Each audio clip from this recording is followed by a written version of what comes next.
And let's crack straight on to Friday's Guardian and far-right coming for our kids? Yes, the Guardian have been writing a lot about far-right radicalisation, far more than they'd ever write about maybe, I don't know, Islamist radicalisation, which seems to do a lot more actual, bombings and things like that. But anyway, so teachers in England fear they are missing signs of far-right radicalisation. But the stuff they're seeing is radicalisation. So they say there's a lot of low-level banter. Some of it is quite insidious. Bear in mind these are teachers, so this will be like some blue-haired, nose-ringed, lefty saying this. But also, they're using the word Chad. Yeah, there's a real undercurrent of misogyny here. Some of the language we're hearing is quite worrying from the incel movement, which is linked to the far right. One pupil was heard using the word Chad. I mean, oh my God, scramble all units. Somebody used the word Chad, so that refers to a sexually active alpha male who's resented by incels. So this is one of my issues with this, is that often when people, and particularly left-wing publications, talk about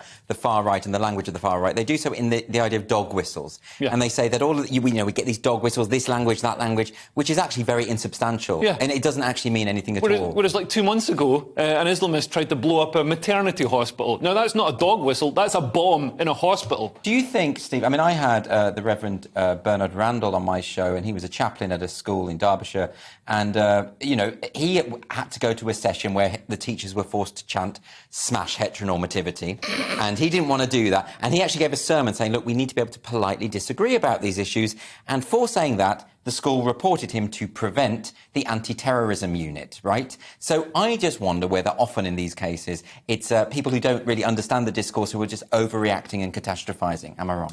I certainly always, this is one of the things we definitely agree on, to disagree is the basis of actually moving forwards. Unless you're willing to have a conversation with someone with whom you disagree, you'll never move forwards. Yes. And that is a big problem. I mean, let's not fall into the mindset of thinking we have to somehow act as if there is no far-right extremism just because another extremism exists. No, I think But this article, you're right, just says, oh, there's a word used, let's extrapolate. The problem is, Steve, I mean, no one's denying the existence of the far-right. I've had to block enough of them on Twitter. But the thing is, they are very marginal.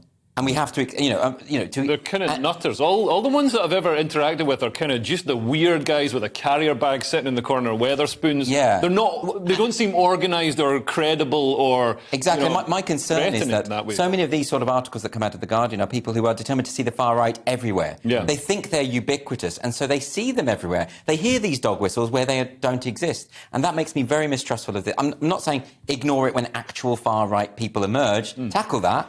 Yeah. But I worry because I think people are scrapping with ghosts on this. A lot of them. Yeah, and it does make me struggle to work out where the line should be. What do you detect? Because if we were sat here after there'd been some crime that some far-right person had done on a politician or whatever, we'd be saying, oh, more needs to be done. We should be trying to find these people sooner. But I'm not sure how you do work out who's being radicalised and who's actually just using a phrase they saw off the internet and will never be a problem. And kids do that, don't they? They imitate stuff. They don't really necessarily mean it. And also kids see through all this sort of nonsense, this sort of, clown world dogma. So, I mean, I think if you want to stop young white men being disaffected and maybe just drifting off into the far right, stop telling them they're awful and they're inherently bad.